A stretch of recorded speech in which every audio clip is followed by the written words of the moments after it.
എല്ലാവർക്കും നമസ്കാരം. ഇന്ന് ഞാൻ വന്നിരിക്കുന്നത് നമ്മുടെ സമൂഹത്തിൽ വളരെയധികം കുടുംബങ്ങൾ ശിഥിലമായിക്കൊണ്ടിരിക്കുകയാണ്. അതിനുള്ള ഒരു പ്രധാന കാരണമാണ് വിവാഹേതര ബന്ധം.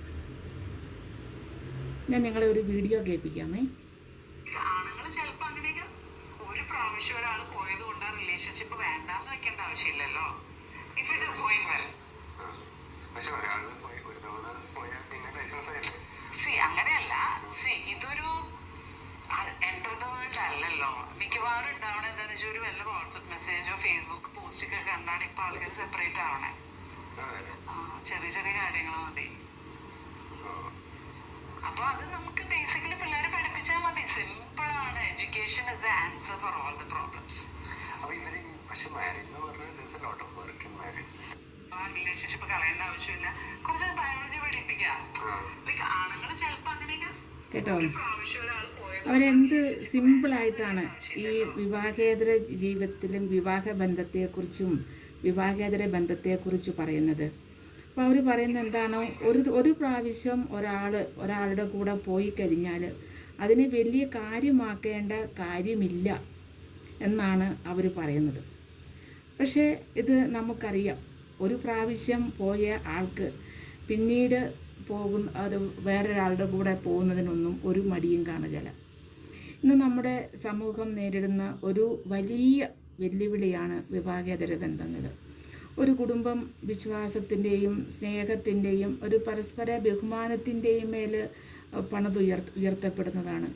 എന്നാൽ അവിടെ വിവാഹേതര ബന്ധങ്ങൾ ഈ അടിസ്ഥാനങ്ങളെ തകർത്ത് കളയും, ജീവിതത്തെ ദുരിതത്തിലാക്കുകയും ചെയ്യും. ഭാര്യയും ഭർത്താവും തമ്മിലുള്ള വിശ്വാസം നഷ്ടപ്പെടുമ്പോൾ കുടുംബത്തിൻ്റെ സമാധാനമില്ലാതാകുന്നു. പലപ്പോഴും അടിയും പിടിയും ബഹളമൊക്കെ നടക്കുന്നു. ഇതിൻ്റെ ഏറ്റവും വലിയ ഇരകളാകുന്നത് മക്കളാണ്. മാതാപിതാക്കളുടെ വേർപിരിയലും അവരുടെ കുട്ടികളുടെ വളർച്ചയെ അത് പ്രതികൂലമായി ബാധിക്കും. അവരുടെ സുരക്ഷിതാബോധത്തെയും ആത്മവിശ്വാസവും എല്ലാം കുറയാനായിട്ട് സാധ്യതയുണ്ട്. ഇങ്ങനെ ഒരു വിവാഹേതര ബന്ധത്തിൽ വന്നു കഴിയുമ്പോൾ അതൊരു വ്യക്തിയുടെ മാത്രം പ്രശ്നമല്ല, അതൊരു കുടുംബത്തെയും സമൂഹത്തെയും ബാധിക്കുന്ന വിഷയമാണ്. ചെറിയ ആകർഷണങ്ങൾക്കും താൽക്കാലിക വികാരങ്ങൾക്കും വേണ്ടി ജീവിതകാലം മുഴുവൻ കാത്തു സൂക്ഷിക്കേണ്ട ബന്ധങ്ങളെ നശിപ്പിച്ച് കളയുകയാണ് ചെയ്യുന്നത്. അതുകൊണ്ട് കുടുംബ ബന്ധങ്ങൾ ശക്തിപ്പെടുവാനായിട്ട് നമുക്കറിയാം, നമ്മൾ പരസ്പരം സംസാരിക്കുകയും ഒരുമിച്ച് സമയം ചിലവഴിക്കുകയും ആ വിശ്വാസം കാത്തു സൂക്ഷിക്കുകയും വേണം.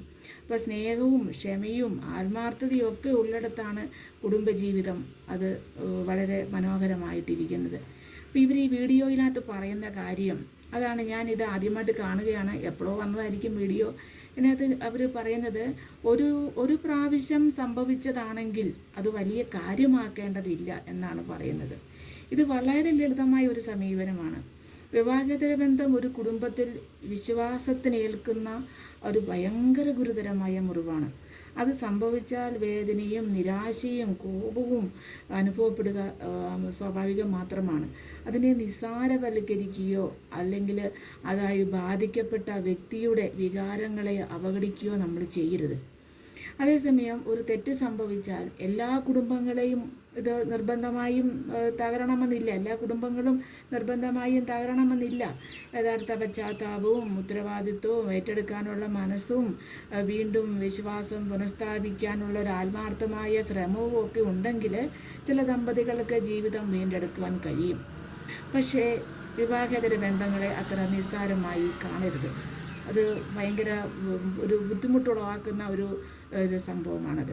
ഇന്ന് പല കുടുംബങ്ങളും നമുക്കറിയാം, അവരത് മുന്നോട്ട് കൊണ്ടുപോകാൻ തന്നെ കാരണം അപ്പൻ ചിന്തിക്കും മക്കൾക്ക് അമ്മ വേണമല്ലോ എന്ന്, അമ്മ ചിന്തിക്കും മക്കൾക്ക് അപ്പൻ വേണമല്ലോ എന്ന്. അപ്പോൾ അങ്ങനെയുള്ളൊരു ചിന്തയിൽ ഇവർ പരസ്പരം ജീവിക്കാൻ തയ്യാറാകും.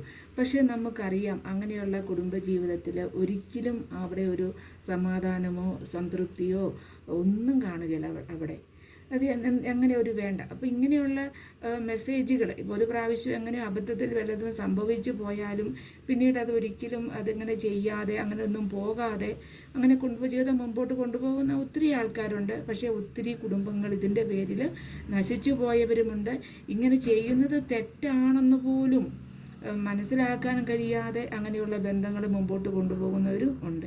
അപ്പോൾ അപ്പോൾ ഇങ്ങനെയുള്ള ഇൻഫ്ലുവൻസേഴ്സൊക്കെ അവർ ഒരു സമൂഹത്തിന് കൊടുക്കുന്ന ഒരു പിന്നെ ഇതെന്താണ്, ഇങ്ങനെയൊക്കെ ഒരു പ്രാവശ്യമൊക്കെ പോയാലും കുഴപ്പമില്ലെന്നേ, പിന്നീട് നമുക്കിതൊക്കെ കയറ്റിക്കൊണ്ട് വരാം, അല്ലെ പിന്നീടും ജീവിതം മുമ്പോട്ട് കൊണ്ടുപോകാം, ഇങ്ങനെയുള്ള മെസ്സേജ് കൊടുക്കുന്നതിനോട് എനിക്കൊരു താല്പര്യം, എനിക്കൊരു ബുദ്ധിമുട്ടൊക്കെ കേട്ടപ്പം ഭയങ്കരമായിട്ട് എനിക്ക് വിഷമം തോന്നി. ഇന്നത്തെ നമ്മുടെ ഒരു സൊസൈറ്റിയിൽ നമുക്ക് നോക്കിക്കഴിഞ്ഞാൽ ഇതിലൊന്നും ഒരു വിശ്വാസം ഒരു വിവാഹ ജീവിതത്തിലോ അല്ലെങ്കിൽ അതിനുള്ള ഒരു താല്പര്യം കാണിക്കാത്ത ഒരു തലമുറയാണ് ഇപ്പോൾ വളർന്നു വരുന്നത്. അപ്പോൾ ഇങ്ങനെയുള്ള ഓരോ മെസ്സേജുകളും കൂടി കേട്ട് കഴിയുമ്പോൾ ആ കുട്ടികളുടെ മനസ്സിൽ എന്തായിരിക്കും ഇത് കൊടുക്കുക, അതാണ് ഞാൻ ചിന്തിച്ചത് കേട്ടോ. ഇത് എൻ്റെ ഒരു സമീപനമാണ്, എൻ്റെ ഒരു തോന്നലാണ് ഞാൻ നിങ്ങളുമായിട്ട് ഷെയർ ചെയ്യുന്നത്. എല്ലാവരും കാണുക, സബ്സ്ക്രൈബ് ചെയ്യുക. Okay, thank you.